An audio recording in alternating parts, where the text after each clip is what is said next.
Bismillahirrahmanirrahim. Pembahasan kita kali ini masih lanjutan dari pembahasan terdahulu.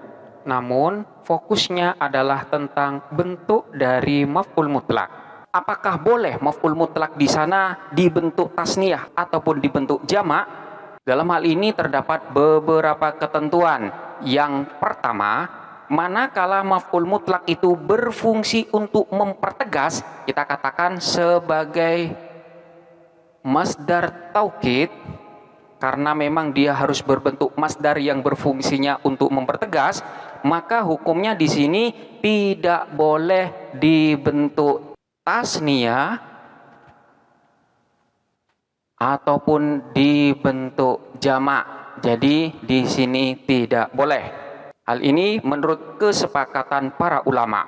Jadi tidak boleh kita katakan doroba Zaidun Bakron Borbaini.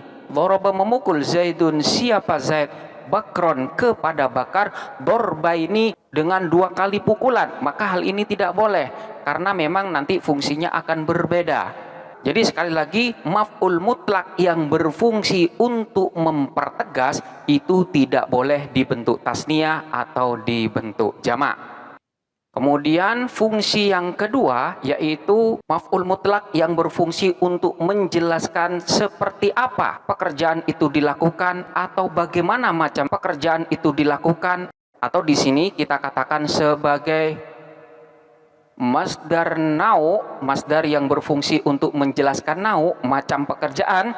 Maka dalam hal ini menurut pendapat Imam Sibawayh, hal ini tidak boleh dibentuk tasniyah atau jamak. Jadi menurut Imam Sibawayh tidak bisa dibentuk jamak ataupun tasniyah. Akan tetapi menurut Imam Ibnu Malik, hal ini diperbolehkan. Contohnya seperti lafadz doroba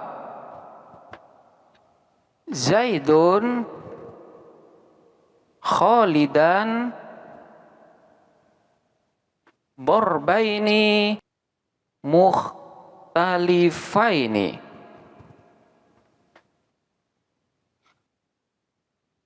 Borban khafifan wa borban anifan.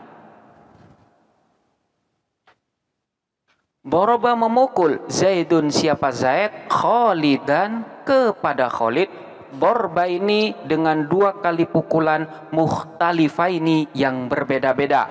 Borban khafifan, 1 pukulan khafifan yang ringan, wa borban anifan, dan 1 pukulan anifan yang keras.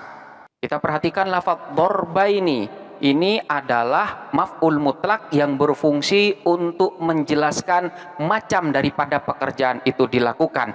Di sini menurut Ibnu Malik, masdar yang berfungsi kedua ini boleh dibentuk tasniyah, sebagaimana contoh seperti ini. Jadi doroba memukul Zaidun, siapa Zaid, Khalidan kepada Khalid, dorba ini dengan 2 pukulan mukhtalifaini yang berbeda-beda. Jadi dorba ini berfungsinya untuk menjelaskan seperti apa pukulan Zaid terhadap Khalid, yang dalam hal ini ditambah dengan sifat yaitu lafadz mukhtalifaini. Ini contoh yang dibentuk tasniyah. Kemudian contoh masdar nau atau masdar yang berfungsi untuk menjelaskan macam ini yang berbentuk jamak, seperti lafadz darabtu Zaidan buruban mukhtalifatan. Borobtu memukul siapa saya, Zaidan kepada Zaid. Buruban dengan beberapa pukulan mukhtalifatan yang berbeda-beda. Lafaz buruban di sini adalah merupakan maf'ul mutlak yang berbentuk masdar jamak, dan masdar tersebut diberi sifat yaitu lafaz mukhtalifaini. Maka masdar di sini berfungsi sebagai nau, yaitu menjelaskan seperti apa pukulan saya terhadap Zaid. Ini adalah pendapat dari Ibnu Malik yang membolehkan masdar nau atau masdar yang berfungsi untuk menjelaskan macam ini berbentuk tasniyah ataupun berbentuk jamak. Hal ini juga terdapat contohnya di dalam ayat Al-Quran seperti lafaz watadhunnuna billahi dhununan. Watadhunnuna, dan menyangka siapa kalian billahi kepada Allah, dhununan dengan berbagai macam prasangka.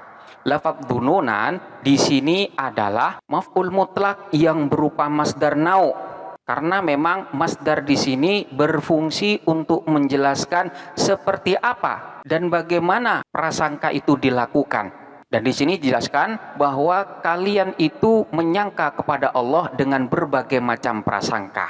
Masdar di sini berbentuk masdar jamak, yaitu jamak taksir, dan hal ini diperbolehkan menurut Imam Ibnu Malik.